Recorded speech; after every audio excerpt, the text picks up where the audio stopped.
ನಮಸ್ತೆ ವೀಕ್ಷಕರೇ, PR ಅಕಾಡೆಮಿಗೆ ಸ್ವಾಗತ. ನೀವೇನಾದ್ರೂ ಸರ್ಕಾರಿ ಹುದ್ದೆಯನ್ನ ಹುಡುಕ್ತಾ ಇದ್ದೀರಾ ಅಂತ ಹೇಳಿದ್ರೆ ಹೊಸ ಹುದ್ದೆಯನ್ನ ತಗೊಂಡ್ಬಂದಿದ್ದೀವಿ. ಇದು ಯಾವ ಹುದ್ದೆ, ಹೇಗೆ ಅರ್ಜಿಯನ್ನ ಹಾಕೋಬೇಕು, ವಯೋಮಿತಿ ಡೀಟೇಲ್ಸ್ ಎಲ್ಲದರ ಬಗ್ಗೆ ಸಂಪೂರ್ಣ ಮಾಹಿತಿಯನ್ನ ತಿಳಿಸ್ಕೊಡ್ತೀವಿ. ವಿಡಿಯೋನ ಕೊನೆ ತನಕ ನೋಡಿ. ವಿಡಿಯೋ ಶುರು ಮಾಡೋಕ್ಕೂ ಮುಂಚೆ ಇನ್ನು ನಮ್ಮ ಚಾನಲ್ ಸಬ್ಸ್ಕ್ರೈಬ್ ಆಗಿಲ್ಲ ಅಂದ್ರೆ ಇವಾಗಲೇ ಸಬ್ಸ್ಕ್ರೈಬ್ ಆಗಿರಿ. ಪ್ರತಿದಿನನೂ ಗೌರ್ನಮೆಂಟ್ ಜಾಬ್ ಡೀಟೇಲ್ಸ್ನ ನೀವು ತಿಳ್ಕೋಬಹುದು. ಹಾಗೆ ಅದರ ಪಕ್ಕದಲ್ಲೇ ಇರೋ ಬೆಲ್ ಐಕನ್ನ ಕೂಡ ಪ್ರೆಸ್ ಮಾಡಿ. ವಿಡಿಯೋ ಅಪ್ಲೋಡ್ ಆಗಿದ ತಕ್ಷಣ ನಿಮಗೆ ನೋಟಿಫಿಕೇಶನ್ ಬರುತ್ತೆ. ಆದಷ್ಟು ಬೇಗ ನೀವು ಅರ್ಜಿಯನ್ನ ಹಾಕೋಬಹುದು. ಇವಾಗ ವಿಡಿಯೋನ ಶುರು ಮಾಡೋಣ. ಇಂಡಿಯನ್ ಪೋಸ್ಟ್ನವರು ಅಂದ್ರೆ ಇಂಡಿಯನ್ ಪೋಸ್ಟ್ ಆಫೀಸ್ನವರು ರಿಕ್ರೂಟ್ಮೆಂಟ್ಗೆ ಕರೆದಿದ್ದಾರೆ, ಅಂದ್ರೆ ಅರ್ಜಿಯನ್ನ ಕರೆದಿದ್ದಾರೆ. ಯಾವ ಹುದ್ದೆಗೆ ಅಂತ ಹೇಳೋದಾದ್ರೆ ಅಸಿಸ್ಟೆಂಟ್ ಪೋಸ್ಟಲ್ ಟ್ರೈನಿ ಹುದ್ದೆ ಇದಾಗಿದೆ. 100 ಹುದ್ದೆಗಳು ಖಾಲಿ ಇದೆ. ಉದ್ಯೋಗ ಸ್ಥಳ ಕರ್ನಾಟಕ, ಬಿಹಾರ್, ಮಹಾರಾಷ್ಟ್ರ, ಕೇರಳ.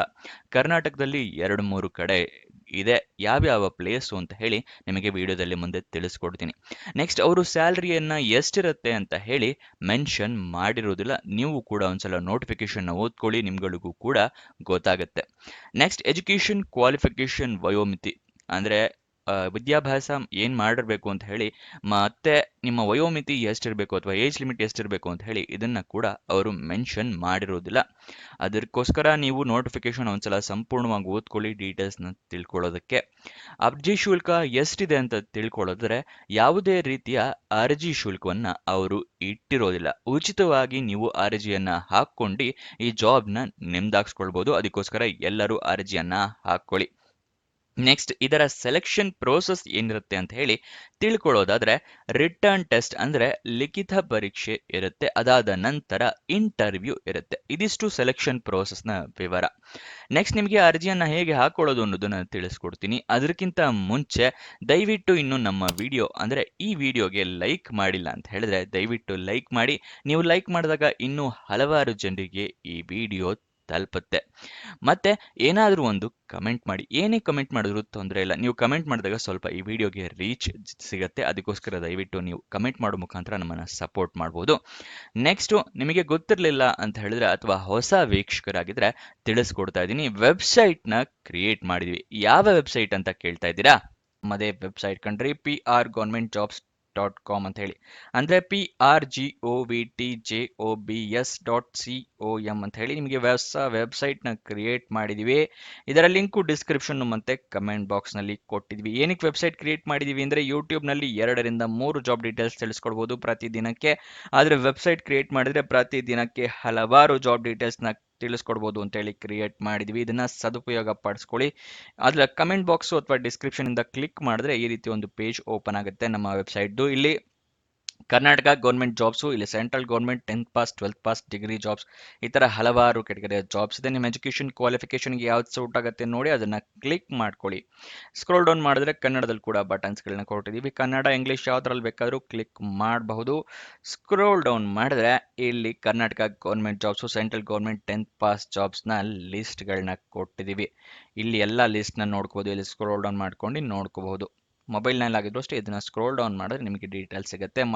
ಕೆಳಗಡೆ ಮೋರ್ ಜಾಬ್ಸ್ ಅಂತಿದೆಯಲ್ಲ ಇದನ್ನು ಕ್ಲಿಕ್ ಮಾಡಿದ್ರೆ ಇನ್ನೂ ಹಲವಾರು ಜಾಬ್ಸ್ ಓಪನ್ ಆಗುತ್ತೆ. ಕರ್ನಾಟಕ ಗೌರ್ಮೆಂಟ್ ಇಂದು, ಸೆಂಟ್ರಲ್ ಗೌರ್ಮೆಂಟ್ ಮತ್ತೆ 10th ಪಾಸ್ ಜಾಬ್ಸ್ ಇಂದು ಹಲವಾರು ಜಾಬ್ಸ್ ಡೀಟೇಲ್ಸ್ ಓಪನ್ ಆಗುತ್ತೆ. ಅದನ್ನ ಪಡ್ಕೊಳ್ಳಿ ಯಾವ ಜಾಬ್ ಡೀಟೇಲ್ಸ್ ಬೇಕು ಅಂತ.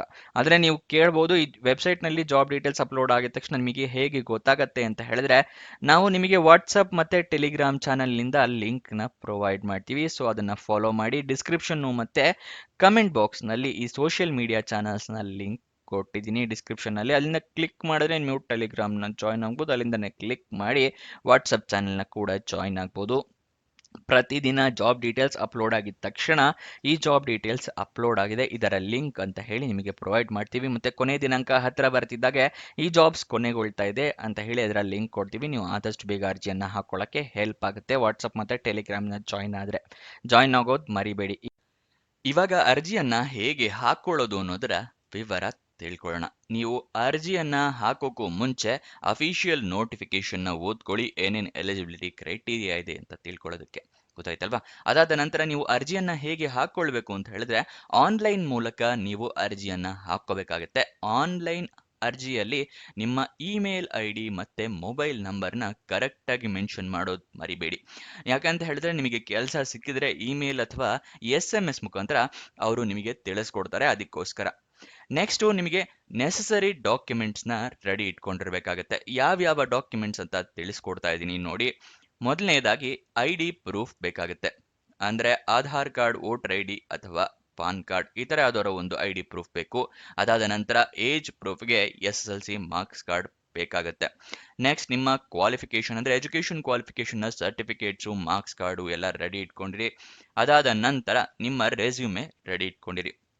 ಅರ್ಜಿಯಲ್ಲಿ ಕೇಳಿದರೆ ಅಟ್ಯಾಚ್ ಮಾಡ್ಬೋದು, ಇಲ್ಲ ಅಂತ ಹೇಳಿದ್ರೆ ಬೇರೆ ಹುದ್ದೆಗಳಿಗೂ ಕೂಡ ನಿಮ್ಮ ರೆಸ್ಯೂಮೆ ಬೇಕಾಗೇ ಆಗುತ್ತೆ. ಅದನ್ನು ರೆಡಿ ಮಾಡಿಟ್ಕೊಳ್ಳೋದು ಮರಿಬೇಡಿ. ನಿಮಗೇನಾದರೂ ರೆಸ್ಯೂಮೆ ಈಸಿಯಾಗಿ ಹೇಗೆ ತಯಾರು ಮಾಡಬೇಕು ಅಂತ ಹೇಳಿ ವಿಡಿಯೋ ಬೇಕು ಅಂತ ಹೇಳಿದ್ರೆ ಕಮೆಂಟ್ ಬಾಕ್ಸ್ನಲ್ಲಿ ಕಮೆಂಟ್ ಮಾಡಿ. ನಾವು ನಿಮಗೋಸ್ಕರ AI ಮುಖಾಂತರ ಈಸಿಯಾಗಿ ನೀವು ಜಸ್ಟ್ ಟೈಪ್ ಮಾಡಿದ್ರೆ, ಅಂದರೆ AIಗೆ ನಿಮ್ಮ ಪ್ರಾಂಪ್ಟ್ ಕೊಟ್ಟರೆ ಸಾಕು, ಅದಾಗೆ ರೆಸ್ಯೂಮೆ ಕೊಡೋ ಥರ ನಿಮಗೆ ವಿಡಿಯೋನ ಮಾಡಿಕೊಡ್ತೀವಿ. ಬೇಕು ಅಂತ ಹೇಳಿದ್ರೆ ಕಮೆಂಟ್ನಲ್ಲಿ ರೆಸ್ಯೂಮೆ ಅಂತ ಎಷ್ಟು ಹೈಯೆಸ್ಟ್ ಕಮೆಂಟ್ ಬರುತ್ತೋ ಆವಾಗ ವಿಡಿಯೋನ ಮಾಡ್ತೀವಿ ನಾವು.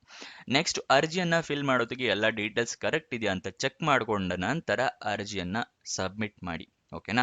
ನೆಕ್ಸ್ಟ್ ಎಲ್ಲ ಡಾಕ್ಯುಮೆಂಟ್ಸು ಹೇಳಿದೆ, ಅದರೆಲ್ಲದರ ಕಾಪಿ ಅಂದರೆ ಸ್ಕ್ಯಾನರ್ಡ್ ಕಾಪೀಸ್ ಇಟ್ಕೋಬೇಕಾಗತ್ತೆ. ಪ್ರಿಂಟ್ಔಟ್ ತೊಗೊಂಡ್ರೆ ಉಪಯೋಗ ಆಗೋದಿಲ್ಲ.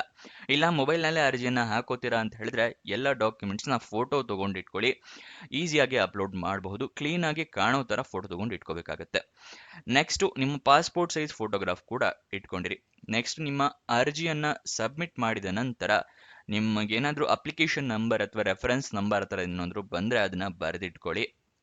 ನೆಕ್ಸ್ಟ್ ಅಪ್ಲಿಕೇಶನ್ ಓಪನ್ ಆಗಿದ್ದ ದಿನಾಂಕ 8 ಸೆಪ್ಟೆಂಬರ್ 2025.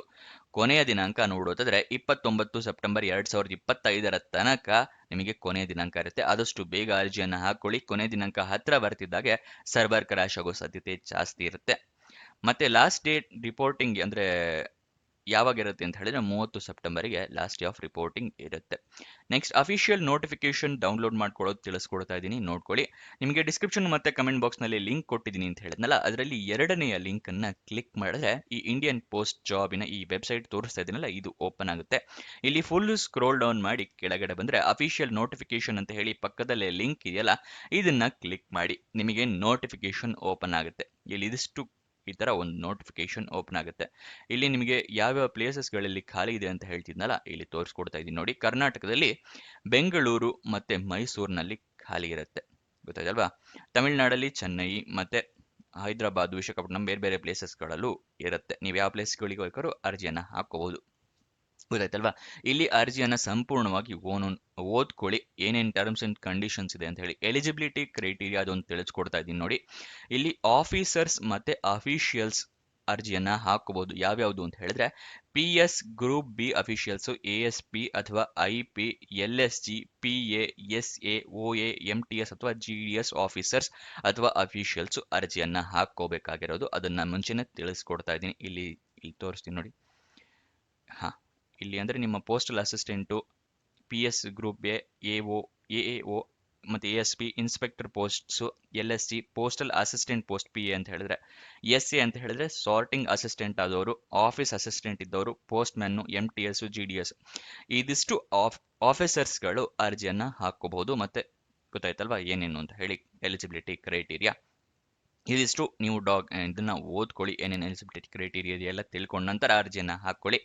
ನೆಕ್ಸ್ಟ್ ಅದರ ಕೆಳಗಡೆ ಅಪ್ಲೈ ಆನ್ಲೈನ್ ಅಂತಿದೆಯಲ್ಲ, ಇದನ್ನು ಕ್ಲಿಕ್ ಮಾಡಿದ್ರೆ ನಿಮಗೆ ಅಪ್ಲಿಕೇಶನ್ ಓಪನ್ ಆಗುತ್ತೆ. ಇಲ್ಲಿ ನಿಮಗೆ ಸ್ಯಾಂಪಲ್ ಆಗಿ ಒಂದು ಫಾರ್ಮ್ ಫಿಲ್ ಮಾಡಿದ್ದೀನಿ ನೋಡಿ. ಇಲ್ಲಿ XYZ ಅಂತಿದೆಯಲ್ಲ, ಇಲ್ಲಿ ನಾನು ಫಿಲಪ್ ಮಾಡಿರೋದು, ಇಲ್ಲಿ ಖಾಲಿ ಇರುತ್ತೆ ಎಲ್ಲದನ್ನು. ಇಲ್ಲಿ ನೀವು ನಿಮ್ಮ ಹೆಸರನ್ನು ಫಿಲಪ್ ಮಾಡಬೇಕು. ಇಲ್ಲಿ ನಿಮ್ಮ ಎಂಪ್ಲಾಯ್ ID-ನ ಮೆನ್ಷನ್ ಮಾಡಬೇಕಾಗತ್ತೆ.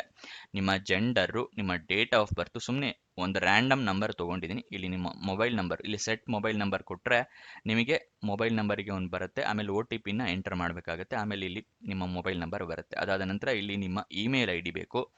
ಇಲ್ಲಿ ನೀವು ಯಾವ ಪೋಸ್ಟ್ನಲ್ಲಿ ಇದ್ದೀರಾ ಅನ್ನೋದು, ಮತ್ತು ನಿಮ್ಮ ಪಿನ್ ಕೋಡು, ಮತ್ತು ಯಾವ ಆಫೀಸ್ ನೇಮು, ಆಮೇಲೆ ಡಿವಿಷನ್ ಇದೆಲ್ಲ ಅದಾಗೆ ತೊಗೊಳುತ್ತೆ. ಇಲ್ಲಿ ಕೊಡ್ತಿರಲ್ಲ ಈ 3 ಡೀಟೇಲ್ಸು. ಅದಾದ ನಂತರ ಇಲ್ಲಿ ಡೈರೆಕ್ಟಾಗಿ ಅದಾಗೆ ತೊಗೊಳುತ್ತೆ. ಮತ್ತು ನೀವು ಯಾವತ್ತು ಡೇಟ್ ಆಫ್ ಜಾಯ್ನಿಂಗ್ ಯಾವತ್ತು, ಮತ್ತು ನಿಮ್ಮ ಯಾವ ಲೊಕೇಶನ್ ನಿಮ್ಮ ಪ್ರಿಫರೆನ್ಸ್ ಇದೆ. ಬೆಂಗಳೂರು ನಿಮ್ಮ ಫಸ್ಟ್ ಪ್ರಿಫರೆನ್ಸ್ ಆಗಿದ್ರೆ ಬೆಂಗಳೂರು ಹಾಕ್ಕೊಳ್ಳಿ. ಹೈದರಾಬಾದ್, ಚೆನ್ನೈ, ವಿಶಾಖಪಟ್ಟಣಂ ಇದು ನಿಮ್ಗೆ ಯಾವ್ದು ಪ್ರಿಫರೆನ್ಸ್ ಇರುತ್ತಲ್ಲ ಅದನ್ನು ಹಾಕ್ಕೊಳ್ಳಿ.